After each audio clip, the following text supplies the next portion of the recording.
and also, I'm always a little weirded out in these topics too.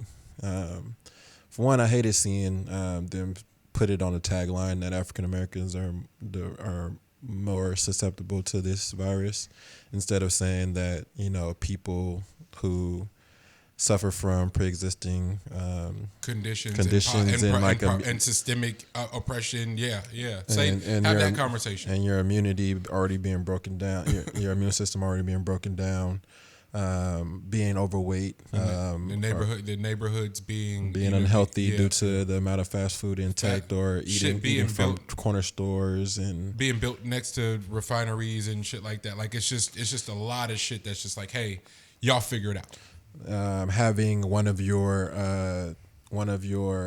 ways of dealing with problems or getting over problems or getting through problems be your local corner store that has liquor. A lot of these things are like built into your society. So Wow. that's a whole umbrella of stuff before you even get to saying that this is an African American thing. Like, Yeah. no, it's not. This is Why is it? yeah, The why. it has to do with the community and has to do with the how the community was set up, stuff like Starting that, at the why. all that stuff. So Starting that at was the that. I'm always weirded out by that type of stuff because you don't go into enough detail, and that unfortunately pushes the narrative not only for people outside of us, but For us, for us, man. it's Like it's we ne- get, it's a we get negative. stuck in that. It's a supreme negative reinforcement. Exactly. Where you can sort of take imagery, text, and sort of re-emphasize a prophecy of sorts, and it can have some sort of conversation can be and will be garnered around it, and it'll become the standard or the truth, and people will be held and live in expectation of that, and come not to expect better circumstances or better outcomes from it. And I personally have so much issue with that in particular, is like that always that how things are said.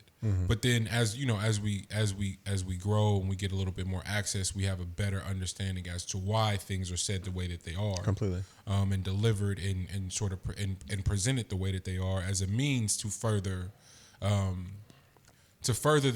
systemic oppression that That, and also if you go to like there was the line in Boys in the Hood. either they don't know. Yeah, they don't know that line that he said.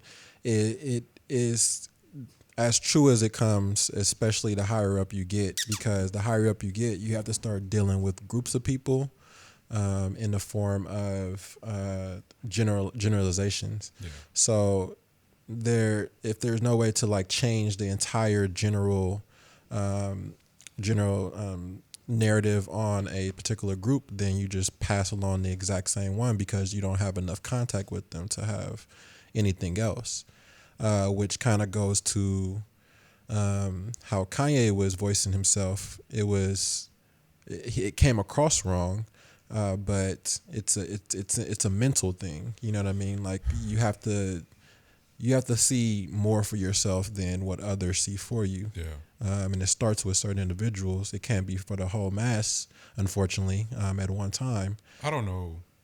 Go ahead, G. My bad. But it's something that it's built like you put brick on brick until you have a house, bro. Like that's the only way that you can kind of come out of some of these things. But it has to start with rogue individuals in a economic or social class. Like that's just how it goes. You have to have rogue individuals that aren't going to settle for that blanketed narrative for us all. You know what I mean? And unfortunately, it came across the way that he came across, and there was a big uproar about that. But he was right in what he said. It was just that it was just how it was said and the time it was said, and people weren't ready for that message. Are And we and maybe not because of some of the optics around things that he's done since then, but are we far enough away from the theater of that to have the conversation about what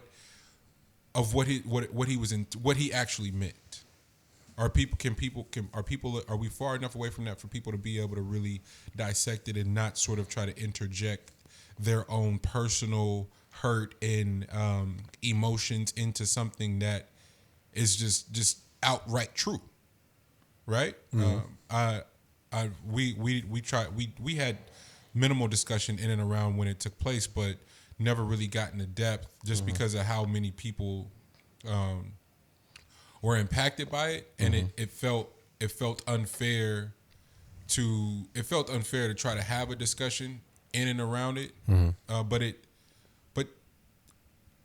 I ultimately was confused that people couldn't just not do that and have a discussion around what was actually being said in terms of how opting into a particular mindset and not having particular discussions, not making commitment and effort to a community, to our dollar, to our economics, that some of that shit beyond a particular realm and to a particular person with particular access, and to be in the know and to still make certain decisions feels like a choice. How was any of that wrong? Only because it was looped in with history that still hasn't been touched on. Like, if it's a wound that has never had a chance to heal, then unfortunately the masses of people will not will react as if it's still fresh. You know what I mean? Like, none of us was there. You know what I mean? And we're far enough removed from that part of history, I would say, for us to think as if we are equal, regardless of how that is portrayed or how it is pushed upon us on how people view us or people act towards us or something like that. That doesn't matter. Like, you should still move as if you are equal. You know what I mean? First and foremost, and only operate with respect, and people have to also give that to you. And it kind of starts there. And I think that from there, you should be able to have these type of conversations with people who aren't aware of your history or doesn't feel it on the same level as you, in order to move forward, I would say. But at first, bro, you have to act as if that wound is. You gotta start working towards healing some of those wounds, bro. Yeah. Like, nigga, I wasn't there, bro, so I'm not about to act like that wound is mine. Like, my people, yes, I always operate as if I have ancestral wealth and an abundance of love and spiritual awareness from my ancestors of that time. But that's an act of power, though. Like, and none of that shit got to do with weakness. Not a submission. None of that, bro. Not a submission. And ultimately, above all, that's what that man was trying to convey, albeit wrong. I finished the Jay-Z the American Dream book, Michael Eric Dyson. But one of the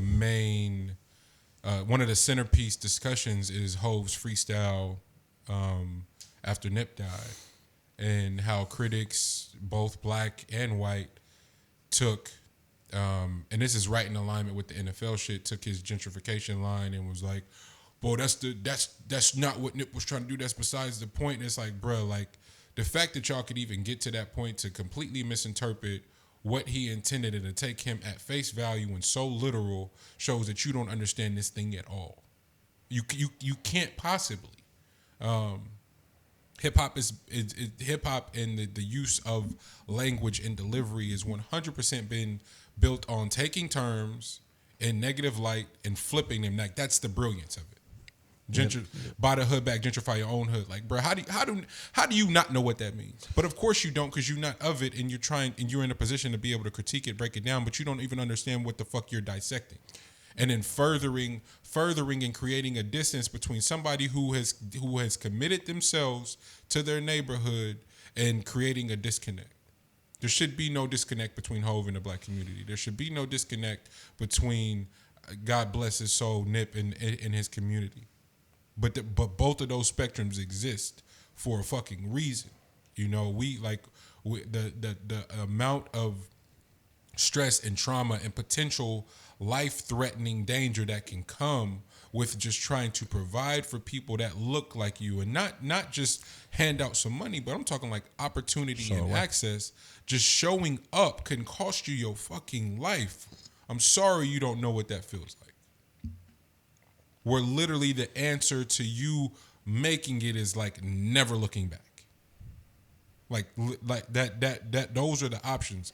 How y'all don't correlate that with trauma is beyond me, fam. Yeah.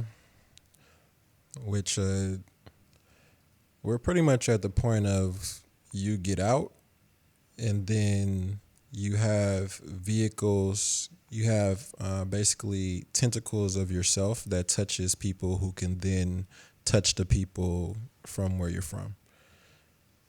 Which is fucked up, you know what I mean? Because it's like, man, I would like to be out there too, but it's not the way that this whole thing is set up. Yeah, my people aren't healed enough, and there aren't enough resources for them to heal at the rapid pace per person, per quota. Yeah, you know what I mean? And the only way to be able to see the fruits of my labor and also my children seeing the fruits of those labor, and also being able to then provide resources for more is by being detached from the source, from the initial from your initial progression. So that I see why I see Hove's stance, and I see how Hove made it to, how old is Hove now? 50? 50. I see how Hove made it to 50. I see how Diddy made it to 50. Yeah. You know what I mean?